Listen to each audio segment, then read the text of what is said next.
علیکم ورحمۃ اللہ وبرکاتہ۔ اعوذ باللہ من الشیطان الرجیم، بسم اللہ الرحمن الرحیم۔ الحمدللہ الذی وقف علی عبادہ الذین اصطفى، اما بعد فاعوذ باللہ من الشیطان الرجیم، بسم اللہ الرحمن الرحیم۔ انا اعطیناک الکوثر فصل لربک وانحر ان شانئک هو الابتر۔ سنتوں سے بھرا پیغام امت مسلمہ کے نام۔ اللہ سبحانہ و تعالی نے ہمیں اپنے محبوب پیغمبر حضرت محمد صلی اللہ علیہ وسلم کا امتی ہونے کا شرف بخشا ہے۔ یہ ہماری ایسی خوش بختی ہے جس کا ہم ساری زندگی شکر ادا نہیں کر سکتے۔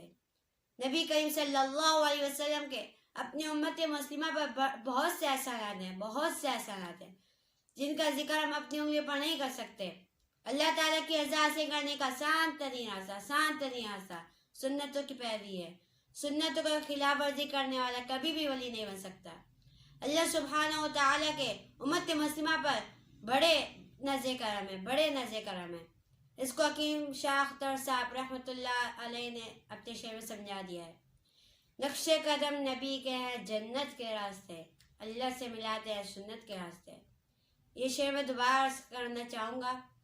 نقش قدم نبی کے ہیں جنت کے راستے، اللہ سے ملاتے ہیں سنت کے راستے۔ اور میرے والد محترم کا شعر ہے، عشق محمد صلی اللہ علیہ وسلم سے سرشار ہیں، خرافات میں پڑ کر خواد ہیں۔ سنتوں کو اپنائیے اور آپس میں مل کر اسلام کو رائج کیجیے۔ واخر دعوانا الحمدللہ رب العالمین۔